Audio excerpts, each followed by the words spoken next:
Olá, olá! Estamos então aqui para mais um vídeo, neste caso para a série Programar em Java, e hoje vamos falar sobre algo muito importante que são as funções. Atenção, as funções numa linguagem orientada a objetos são consideradas de métodos, ok? Porque é esse o nome que se deve dar porque se trabalha com classes e as funções entre classes são chamadas de métodos, que representa em si todo o seu comportamento. Mas não se precisam de se preocupar do que é uma classe ou um objeto ou a linguagem orientada a objetos para já, porque eu vou explicar isso num dos próximos vídeos, ok? Portanto, para já vamos chamar de funções. E o que é uma função? Uma função é um pedaço de código organizado e reutilizável, ou seja, nós podemos chamar várias vezes uma determinada função que é usada para executar uma única ação relacionada.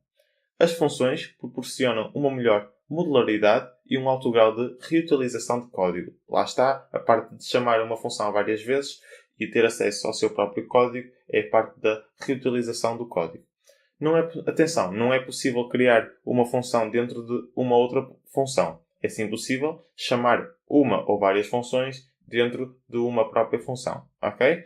Portanto, vamos perceber primeiro para que serve uma função e qual é a vantagem. Vamos imaginar que o nosso pedaço de código tínhamos que apresentar ao utilizador várias vezes, por exemplo, umas 20 vezes, os seus dados pessoais. Por exemplo, vamos imaginar que eu sou utilizador e tinha que pedir para apresentar os meus dados pessoais umas 20 vezes. Ok?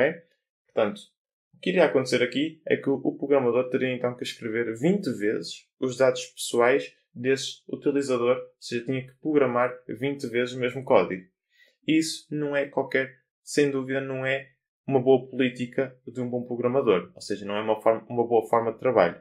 Por isso é que se criaram então as funções para podermos, uma só vez, programar os dados pessoais do utilizador e depois chamar essa função, se for preciso, 20 vezes e não escrever o conteúdo da função 20 vezes, ok? Nós aqui estamos a facilitar muito o nosso trabalho, neste caso o trabalho do programador. Portanto, como é que se cria uma função?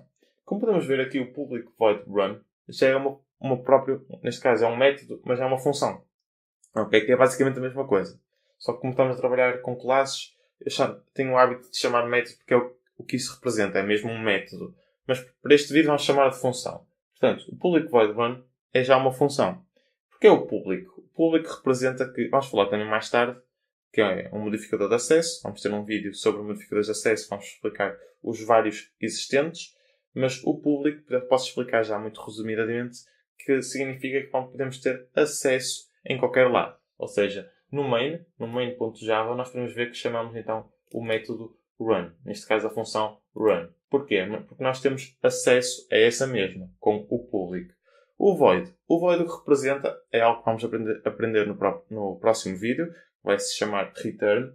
É algo que representa então o que nós queremos ou não retornar. No caso do void, nós não vamos retornar nada, apenas apresentar o conteúdo da nossa função, do nosso método. Ok.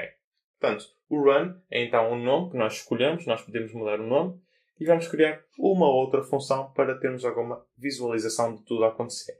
Ok. Portanto, vamos então aqui, public, void, ou seja, também não vamos retornar nada e queremos ter acesso. Não era preciso aqui o acesso, ok? Podia ser private, mas não vamos complicar já e vamos falar sobre isso num próximo vídeo, ok? Portanto, e agora sim, o nome. Vamos chamar, por exemplo, vamos até fazer aquele exemplo dos dados pessoais. Vamos chamar de dados pessoais. Colocamos então os parênteses e também vamos perceber nisso porque dos parênteses e o que é que nós temos que colocar ou não dentro dos parênteses num dos próximos vídeos e depois abrir ou fechar chavetas. Ok. Portanto, dentro deste mesmo função, nós temos que colocar o conteúdo que nós queremos mostrar quando chamarmos esta função. Portanto, vamos colocar, por exemplo, alguns dados pessoais meus, algo estático, ok? Mas depois, nos próximos vídeos, vamos aprender umas outras formas de trabalhar sem ser com dados estáticos. Portanto, vamos aqui, vamos colocar então nome, Nelson Silva. Vamos então aqui novamente. Vamos colocar, por exemplo, a minha idade. Idade 21. E, por exemplo, nós podemos colocar aqui, por exemplo, a minha nacionalidade. Nacionalidade, que é então portuguesa. Ok. ponto e vírgula, e temos então a nossa primeira função criada. Neste caso seria a segunda porque já temos a função run, mas vamos chamar de primeira função criada, que são os dados pessoais. Temos aqui um dado erro, peço desculpa, pessoais. Ok. Que são os dados pessoais. Ok. Agora com a função criada, ou método, como preferirem, então só que é melhor chamar de método, nós agora temos que fazer algo, que é chamar a determinada função método. Ok? Se executarmos o nosso pedaço de código, vamos poder observar que nada é apresentado. Porquê? Porque não estamos a chamar. Portanto, vamos então aqui ao run, que é tudo o que é executado. E vamos colocar então aqui dados pessoais. Podemos ver que até já aparece. E aqui aparece também o tipo, que é do tipo void, ou seja, não vai retornar nada. E se executarmos este pedaço de código, vamos poder observar o seguinte.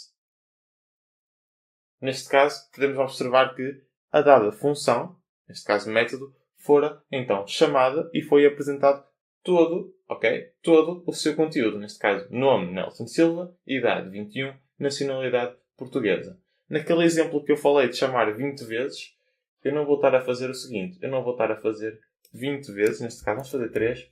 Não vou estar a fazer isto 3 vezes, ok? Só para apresentar os dados do utilizador 3 vezes, neste caso os dados pessoais, ok? E eu não faço isto. O que nós vamos fazer é o seguinte. Se quiséssemos chamar 3 vezes, fazíamos isto. Dados pessoais e dados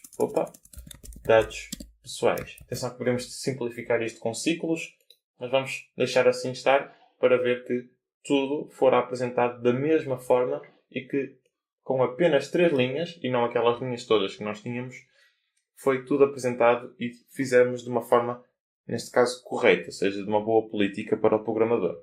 Portanto, espero que tenham percebido a vantagem, vamos deixar só aqui uma linha, espero que tenham percebido a vantagem de usar funções. Nos próximos vídeos vamos falar sobre algo mais relacionado com as funções. Próximo vídeo, então, referente ao return, vamos perceber o que é o void, vamos perceber como é que podemos retornar algo de uma função e assim vamos ter uma maior forma de trabalho e maiores funcionalidades com as próprias funções, ok? Portanto, até lá, não se esqueçam de praticar e happy coding!